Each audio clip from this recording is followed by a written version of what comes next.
not a full hole, a half a hole. And they say that the complaint is not ejecting correctly. And you'll be cutting clear down on the bottom where the tip, you won't take the bluing off. So you're not sharpening it up actually at all. Hi, and welcome to Over the Gunsmith's Shoulder. I'm Gene Kelly, president of the American Gunsmithing Institute. And in this segment, Master Gunsmith Ken Brooks is going to walk you step by step through a gunsmithing repair. You're going to learn a lot. And if you'd like to learn to be a certified professional gunsmith, then go to AmericanGunsmithingInstitute.com and request an information package. Now let's learn from Ken.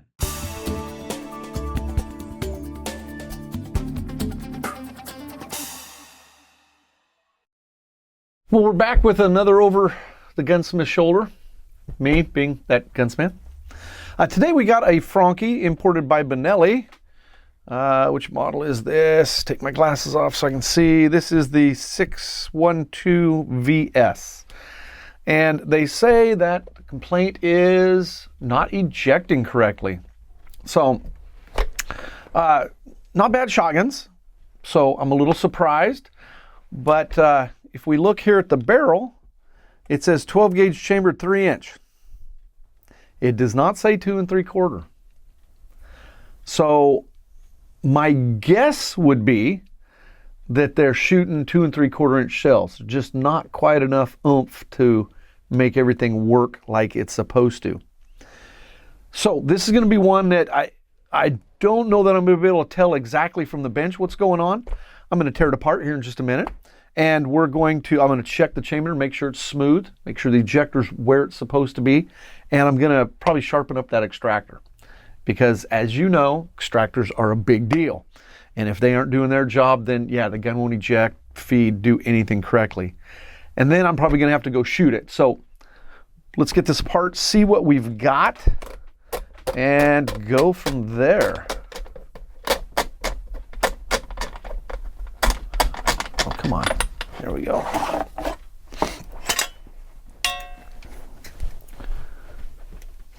And obviously all our gas goodies are there. A little bit of carbon buildup, not enough to where it should be causing a problem.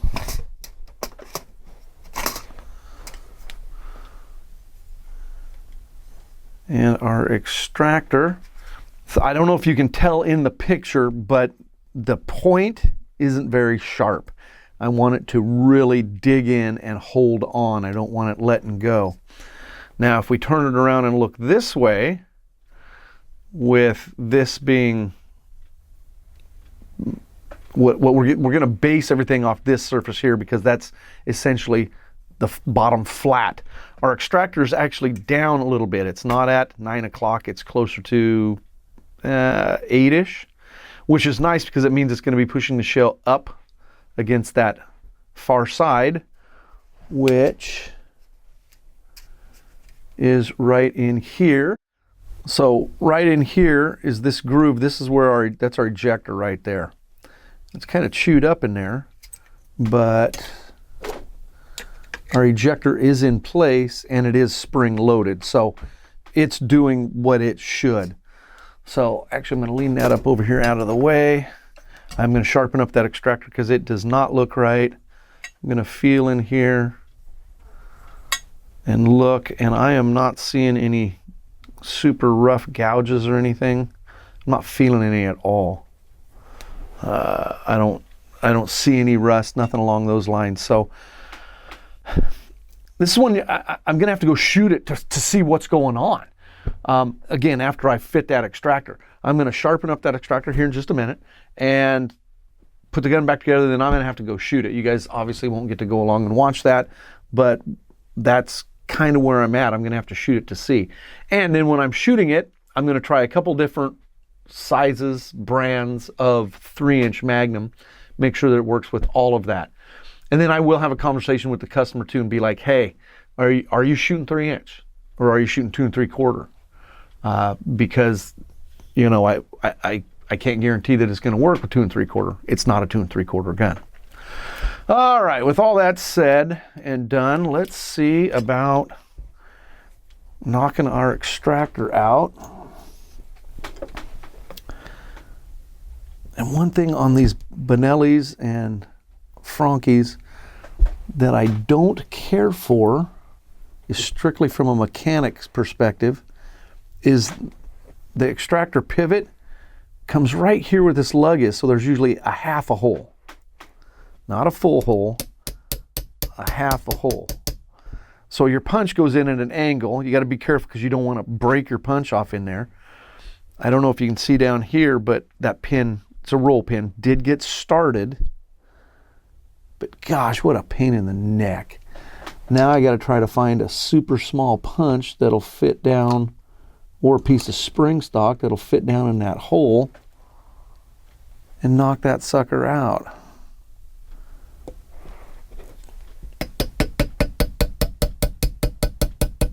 And I can see that the roll pin is being driven out. This piece of spring stock is small enough that it's going to bend in there to some degree. So once I have that roll pin out as far as I think, I'm going to pull the spring stock out. Had my finger over that to keep it in place, and it is indeed loose, or not retained by the pin. So now I'm going to head over to the vise. We'll get set up there and show you what we're doing next. All right, in the close-up you can see there's actually a portion where the bluing has been worn off on the underside of that hook.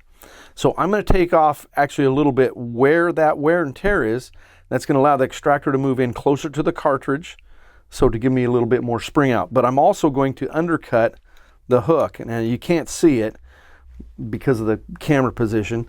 I'm going to come in and right now I'm focused on back here to give me more spring out where that rub mark was. Again, I don't need to do a ton, just a little.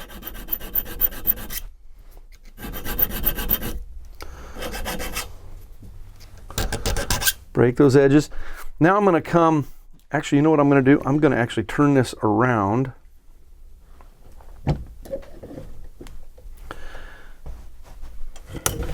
Clamp it like so. And now I can undercut, you can see that a little better, the hook. So here's the hook and the claw right there.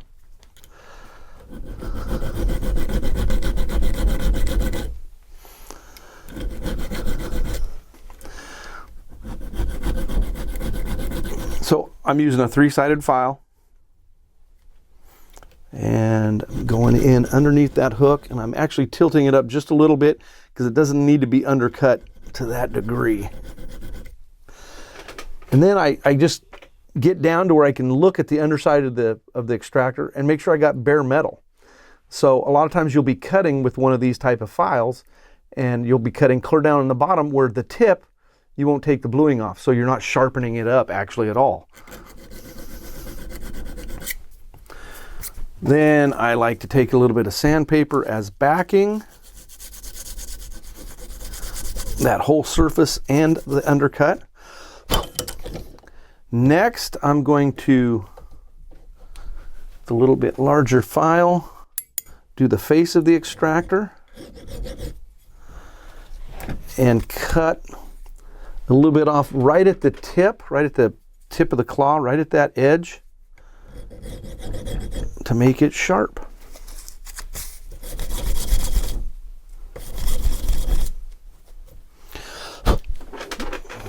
Gotta get down here and stick my head in the way so you guys can't see it.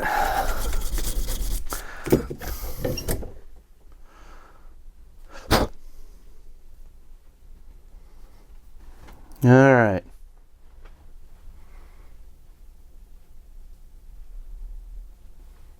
So there we can see that it's undercut quite a little bit better. Polished on the face, up underneath. So now it's just put it back together. And then I'll check it here at the bench before we go to the range, so I can do that on camera. So let's get back to the bench. All right, so we're ready to put the extractor back in. Going to rotate this over slide it in. And what I do is I usually can grab that extractor and push it in and hold it in place with my thumb, usually, and then drive it. Uh-oh, looky there. Well, I didn't catch that before, so let's not worry about our extractor for a minute or two, because this is a major deal. So these rods are separate pieces. I believe this all comes as one assembly. You don't buy each individual thing and put it together. And you can see that it's, you know, we're broke off. That's causing part of the problem. So when we get a jolt of gas hits here, this guy can move around, which means we're not as stable here, and we're going to get all kinds of wobble. So the fix is a new action bar assembly, bolt carrier action bar assembly. I will have to move ahead with that. So I'm not going to shoot it. I am going to put the extractor back together. You know, sometimes these are the things you run into. You're halfway through a repair and then you all of a sudden something else falls out or lets you know, hey, this is what's going on. So what I'm doing now is just putting the extractor back in.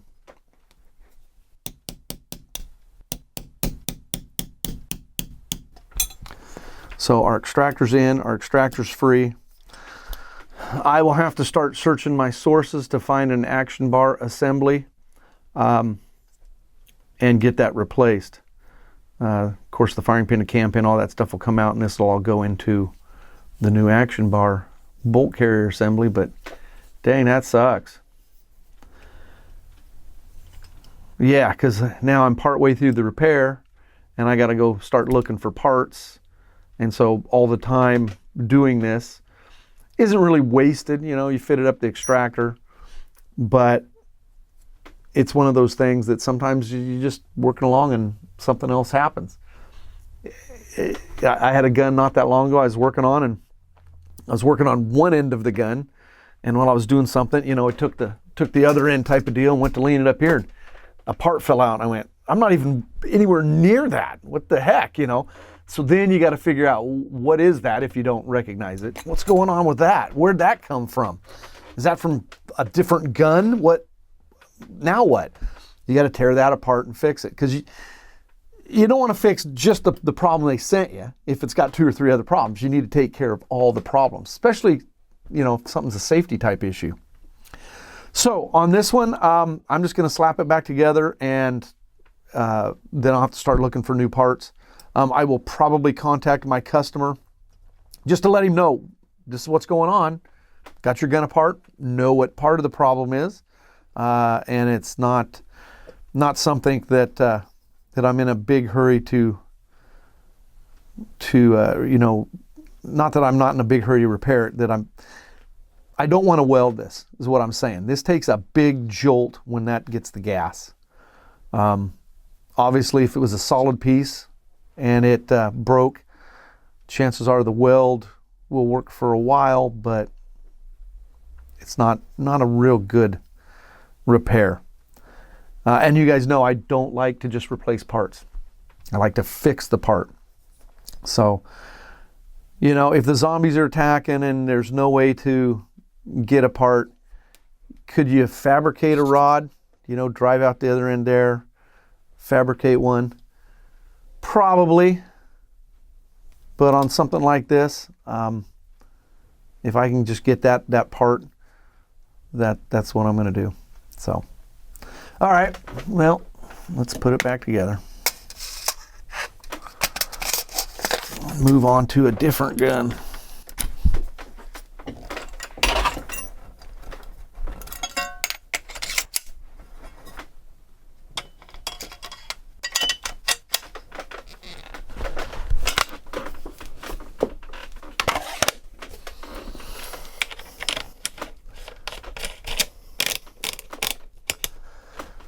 So if that part, going back to, I'm going to try to replace that part because it takes a lot of gas, a lot of stress at that juncture. Could I weld it? Yes. Could I fabricate a new one? Yes. I think the customer's going to be money ahead to try to replace it. If this model's no longer made, parts are not available, Italy won't talk to me, whatever it happens to be, then I'll move ahead with doing one of the repairs on it. But that's a high stress juncture between that where the bolt is and where that action bar fits. So that's one of the reasons that I'm not going to try to repair it. I'm going to try to replace it at this point. All right. Well, these things happen. We'll see you next time. If you want to learn real gunsmithing and see more videos like this, be sure and like and subscribe so you don't miss out.